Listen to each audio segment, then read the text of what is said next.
ಬಂಧುಗಳೇ ನಮಸ್ಕಾರ. Micro finance ಜನರ ಭಾವನೆಗಳ ಜೊತೆ ಆಟ ಆಡ್ತಾ ಇರೋದು ಪ್ರತಿಯೊಬ್ಬರಿಗೂ ಕೂಡ ಗೊತ್ತಿರುವಂತಹ ವಿಚಾರ. ಇದಕ್ಕೆ ಸಂಬಂಧಪಟ್ಟ ಹಾಗೆ ಕೆಲವೊಂದು ಮಾಹಿತಿಗಳನ್ನ ಕೊಡುವಂತಹ ಪ್ರಯತ್ನವನ್ನ ಮಾಡ್ತೀನಿ. ಬಾಂಗ್ಲಾದಿಂದ ಶುರುವಾದಂತಹ ಈ ಮೈಕ್ರೋ ಫೈನಾನ್ಸ್ ಅನ್ನುವಂತಹ ಕಾನ್ಸೆಪ್ಟ್ ಏನಿದೆ ನೋಡಿ, ಒಂದು ರೀತಿಯಲ್ಲಿ ಅವಾರ್ಡ್ಗೂ ಕೂಡ ಮನ್ನಣೆಯನ್ನ ಪಡೆದಿತ್ತು. ಹೀಗಾಗಿ ಈ ಮೈಕ್ರೋ ಫೈನಾನ್ಸ್ ಬಗ್ಗೆ RBI ಏನು ಹೇಳುತ್ತೆ ಅನ್ನೋದನ್ನ ನೋಡ್ಕೊಂಡು ಬರೋಣ ಬನ್ನಿ. ಜನರಿಗೆ ಸಾಲ ಕೊಡುವುದರ ಜೊತೆಗೆ ಅವರನ್ನ ಯಾವುದೇ ಕಾರಣಕ್ಕೂ ಕೂಡ ರೀಪೇಮೆಂಟ್ ಮಾಡೋದಿಕ್ಕೆ ಶೋಷಣೆಯನ್ನ ಮಾಡಬಾರ್ದು.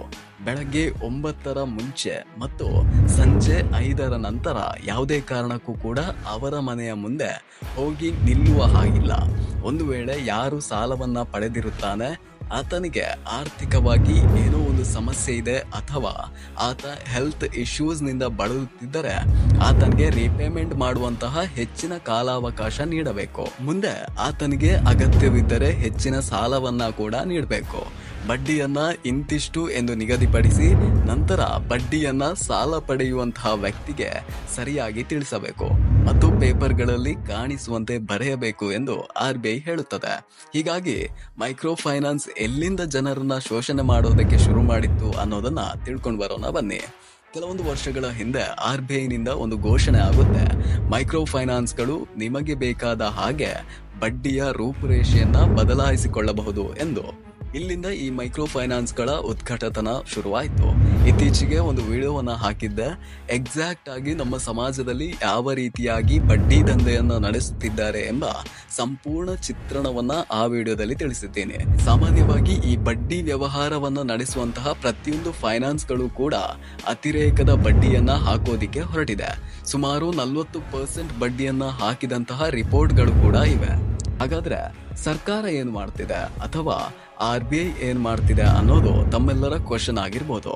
ಇತ್ತೀಚೆಗೆ ಕರ್ನಾಟಕ ಸರ್ಕಾರದಿಂದ ಒಂದು ಕಾನೂನು ರೂಪುರೇಷೆಯಾಗಿ ಬಂತು.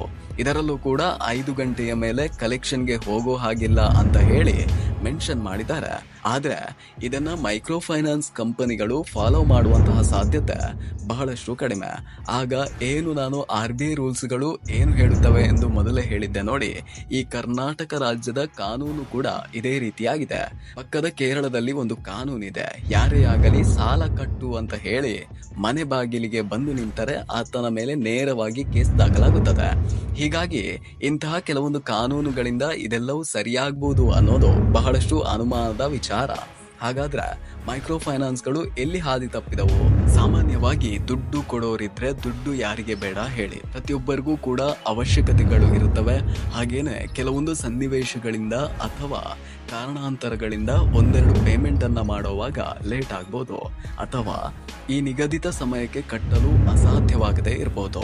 ಇದಕ್ಕೆ ಮನೆಯ ಬಾಗಿಲಿಗೆ ಬಂದು ನಿಲ್ಲುವಂತಹ ಅವಶ್ಯಕತೆ ಏನಿದೆ? ಸಾಮಾನ್ಯವಾಗಿ ಈ ಬೈಕ್ ಲೋನ್ಗಳು ಅಥವಾ ಕೆಲವೊಂದು ಫೈನಾನ್ಸ್ಗಳಿಂದಲೂ ಕೂಡ ಲೋನ್ ಸೌಲಭ್ಯವಿರುತ್ತದೆ. ಅವರು ಬ್ಯಾಂಕ್ನಿಂದ ನೇರವಾಗಿ ಹಣವನ್ನ ಡಿಡಕ್ಟ್ ಮಾಡ್ತಾರೆ. ಈ ಸಮಯದಲ್ಲಿ ನಮ್ಮ ಬ್ಯಾಂಕ್ ಖಾತೆಯಲ್ಲಿ ಹಣವಿಲ್ಲದೆ ಹೋದರೆ ಯಾರೂ ಕೂಡ ಮನೆ ಬಾಗಿಲಿಗೆ ಬಂದು ನಿಲ್ಲೋದಿಲ್ಲ. ಬದಲಾಗಿ 500 ಅಥವಾ 1000 ಅಂದಾಜಿಗೆ ಪೆನಾಲ್ಟಿಯನ್ನ ಕಟ್ಟಬೇಕಾಗಿರ್ತದೆ. ಹೀಗಾಗಿ ಒಂದು ರೀತಿಯಲ್ಲಿ ಇದು ಸ್ಟ್ರೆಸ್ ಆಗೋದಿಕ್ಕೆ ಸಾಧ್ಯ ಇಲ್ಲ.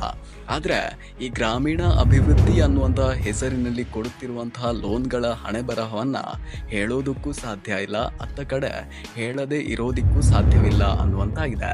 ಗ್ರಾಮೀಣ ಭಾಗದಲ್ಲಿ ಮೈಕ್ರೋ ಫೈನಾನ್ಸ್ ಅನ್ನುವುದಕ್ಕಿಂತಲೂ ಹೆಚ್ಚಾಗಿ ಕೆಲವೊಂದು ಗುಂಪುಗಳನ್ನ ಕಟ್ಟಿಕೊಂಡು ಗ್ರಾಮೀಣ ಜನರನ್ನ ಸೇರಿಸಿಕೊಂಡು ಕೆಲವೊಂದು ಒಕ್ಕೂಟಗಳನ್ನ ಮಾಡಿಕೊಂಡು ಸಾಲವನ್ನ ಕೊಡುವಂತಹ ಸಂಘಗಳು ಇವೆ.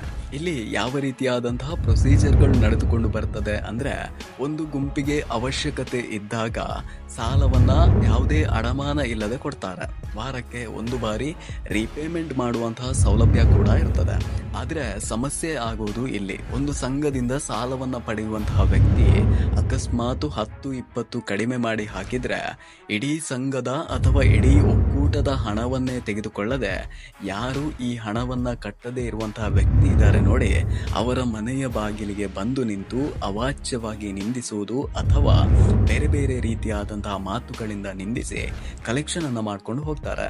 ಹೀಗಾಗಿ ಗ್ರಾಮೀಣ ಅಭಿವೃದ್ಧಿ ಅನ್ನುವಂತಹ ಹೆಸರಿನಲ್ಲಿ ಎಲ್ಲೋ ಒಂದು ಕಡೆ ಅಭಿವೃದ್ಧಿ ಕಾಣ್ತಾ ಇಲ್ಲ, ಬದಲಾಗಿ ಬಡ್ಡಿ ದಂಧೆಯ ಮೂಲಕ ಅವರ ಹೊಟ್ಟೆಯನ್ನ ಸಂಪೂರ್ಣವಾಗಿ ಟ್ರಸ್ಟ್ ನ ಹೆಸರಲ್ಲಿ ತುಂಬಿಸಿಕೊಳ್ತಾ ಇದ್ದಾರೆ. ಹೀಗಾಗಿ ಗ್ರಾಮೀಣ ಅಭಿವೃದ್ಧಿ ಅನ್ನುವಂತಹ ಹೆಸರಿನಲ್ಲಿ ಶುರು ಮಾಡಿದಂತಹ ಈ ಟ್ರಸ್ಟ್ ಏನಿದೆ ನೋಡಿ, ಅದು ಸದ್ಯಕ್ಕೆ ಕೋಟಿಗಟ್ಟಲೆ ಲಾಭದಲ್ಲಿದೆ. ನನ್ನ ಪ್ರಕಾರ ಅಷ್ಟು ಸಮಾಜದ ಬಗ್ಗೆ ಕಾಳಜಿ ಇರುವಂತಹ ವ್ಯಕ್ತಿ ಅಥವಾ ಸಂಘ ಈ ಜನರ ಮೇಲಿರುವಂತಹ ಎಲ್ಲಾ ಬರೆಗಳನ್ನ ಒಂದೇ ಬಾರಿ ಸಾಲ ಮನ್ನಾ ಅನ್ನುವಂತಹ ಹೆಸರಿನಲ್ಲಿ ಮಾಡಿಬಿಡ್ಬೋದು. ಇನ್ನೂ ಒಂದು ವಿಚಾರವನ್ನ ನಾವಿಲ್ಲಿ ಗಮನಿಸಬಹುದು. ಈ ಟ್ರಸ್ಟ್ ನ ಕೆಲವೊಂದು ಮುಖ್ಯಸ್ಥರು ಹೇಳಿರುವಂತೆ ಈ ಹೆಸರಿನ ಸಂಘವು ಮೈಕ್ರೋ ಫೈನಾನ್ಸ್ ಅಲ್ಲವಂತೆ. ಇದಕ್ಕೆ ಸಾಕ್ಷಿ ಅನ್ನುವಂತೆ ಇವರುಗಳ ಅಫಿಷಿಯಲ್ ಸೈಟ್ ನಲ್ಲಿ ಮೈಕ್ರೋ ಫೈನಾನ್ಸ್ ಅನ್ನೋದನ್ನ ಮೆನ್ಷನ್ ಮಾಡಿದ್ದಾರೆ. ಸಮಾಜದ ಬಗ್ಗೆ ಬಹಳಷ್ಟು ಕಾಳಜಿ ಇರುವಂತಹ ವ್ಯಕ್ತಿಗೆ ಇದೊಂದು ದೊಡ್ಡ ಹೊರೆಯಾಗೋದಿಕ್ಕೆ ಸಾಧ್ಯ ಇಲ್ಲ ಅಂತ ಹೇಳಿ ನಾವುಗಳು ಅಂದ್ಕೊಳ್ತೇವೆ. ಸಮಾಜದ ಬಗ್ಗೆ ಬಹಳಷ್ಟು ಕಾಳಜಿ ಇರುವಂತಹ ವ್ಯಕ್ತಿಗೆ ಇದೊಂದು ದೊಡ್ಡ ಹೊರೆಯಾಗೋದಿಕ್ಕೆ ಸಾಧ್ಯ ಇಲ್ಲ ಅಂತ ಹೇಳಿ ನಾವುಗಳು ಅಂದ್ಕೊಳ್ತೇವೆ. ಹಾಗೇನೆ ಒಂದು ವಿಚಾರವನ್ನ ನಾವಿಲ್ಲಿ ಗಮನಿಸಲೇಬೇಕು. ಒಂದು ದೇವಸ್ಥಾನವನ್ನ ತನ್ನ ತೆಕ್ಕೆಗೆ ತೆಗೆದುಕೊಂಡು ಅದರಲ್ಲಿ ನಂಬಿಕೆಯ ಮೇಲೆ ದುಡ್ಡನ್ನ ಮಾಡೋದು ತುಂಬಾನೇ ಸುಲಭ. ಈ ರೀತಿಯಾದಂತಹ ದಂಧೆಗಳನ್ನ ಮಾಡಿಕೊಂಡು ಜನರ ನಂಬಿಕೆಯನ್ನ ವ್ಯಾಪಾರ ಮಾಡಿ ಅದೇ ದುಡ್ಡನ್ನ ಬಡ್ಡಿಗೆ ಕೊಡುವಂತಹ ಬುದ್ಧಿ ಈಗಲೂ ಬದಲಾಗಿಲ್ಲ ಅನ್ನೋದು ವಿಚಿತ್ರವಾದಂತಹ ವಿಚಾರ. ಇದೆಲ್ಲವೂ ಕೂಡ ಮೈಕ್ರೋ ಫೈನಾನ್ಸ್ ನ ಒಂದು ರೀತಿಯಾದಂತಹ ಚಿತ್ರಣ. ಹಾಗೇನೆ ಮಾನವೀಯತೆ ಅನ್ನೋದು ಎಲ್ಲಕ್ಕಿಂತಲೂ ಕೂಡ ಮೀರಿದ ಒಂದು ಮನುಷ್ಯನಿಗೆ ಬೇಕಾಗಿರುವಂತಹ ಗುಣ. ಹೀಗಾಗಿ ಇದನ್ನ ಮರೆಯದೆ ಜನರ ಕಷ್ಟಕ್ಕೆ ಅಟ್ಲೀಸ್ಟ್ ಸ್ಪಂದಿಸುವಂತಹ ಗುಣವನ್ನ ಬೆಳೆಸ್ಕೊಳ್ಳಿ. ಮುಂದೆ ಈ ಗ್ರಾಮೀಣ ಭಾಗದಲ್ಲಿ ಕೊಡುವಂತಹ ಸಾಲಗಳಿಗೆ ಯಾವುದೇ ರೀತಿಯಾದಂತಹ ಅಡಮಾನಗಳನ್ನ ನೀವುಗಳು ಇಟ್ಟಿರೋದಿಲ್ಲ. ಹೀಗಾಗಿ ಅವರು ಬಂದು ಯಾವುದೇ ರೀತಿಯಾದಂತಹ ಶೋಷಣೆ ಮಾಡುವಂತಹ ಅಧಿಕಾರವನ್ನ ಕೂಡ ಹೊಂದಿಲ್ಲ. ನನಗೆ ಬಂದಂತಹ ಒಂದು ಪ್ರಶ್ನೆ ಏನು ಅಂತ ಹೇಳಿದ್ರೆ, ಈ ಹಣವನ್ನ ಕಟ್ಟದೆ ಹೋದ್ರೆ ಏನಾಗುತ್ತೆ ಅನ್ನೋದು. ಅಕಸ್ಮಾತ್ ನೀವುಗಳು ಈ ಹಣವನ್ನ ಕಟ್ಟದೆ ಹೋದ್ರೆ ನಿಮ್ಗಳಿಗೆ ಯಾವುದೇ ರೀತಿಯಾದಂತಹ ಸಿಬಿಲ್ ಸ್ಕೋರ್ ಏನಿದೆ ನೋಡಿ, ಅದಕ್ಕೆ ಯಾವುದೇ ರೀತಿಯಾದಂತಹ ಇಂಪ್ಯಾಕ್ಟ್ ಆಗೋದಿಲ್ಲ. ಹಾಗೇನೆ ಅವರು ಕಾನೂನು ಮುಖಾಂತರ ಅಂದ್ರೆ ನಾವುಗಳು ಇಷ್ಟು ದುಡ್ಡನ್ನ ಇವರಿಗೆ ನೀಡಿದ್ದೇವೆ, ಹೀಗಾಗಿ ಅವರು ಈ ದುಡ್ಡನ್ನ ರೀಪೇಮೆಂಟ್ ಮಾಡಬೇಕು ಅನ್ನುವಂತಹ ನೋಟಿಸ್ ಅನ್ನ ಕಳಿಸ್ಬೋದು. ಹಾಗೂ ಇದು ಯಾವುದೇ ರೀತಿಯಾದಂತಹ ಕ್ರಿಮಿನಲ್ ಕೇಸ್ ಆಗಿರೋದಿಲ್ಲ ಅನ್ನೋದು ಗಮನದಲ್ಲಿ ಇಟ್ಟುಕೊಳ್ಳಬೇಕಾದಂತಹ ವಿಚಾರ. ಹೀಗಾಗಿ ಅತಿರೇಕದ ಬಡ್ಡಿ ಏನಾದರೂ ನಿಮ್ಮ ಗಮನಕ್ಕೆ ಬಂದ್ರೆ ಇದನ್ನ ಮುಖ್ಯವಾಗಿ ಸರ್ಕಾರದ ಗಮನಕ್ಕೆ ತನ್ನಿ. ಧನ್ಯವಾದಗಳು.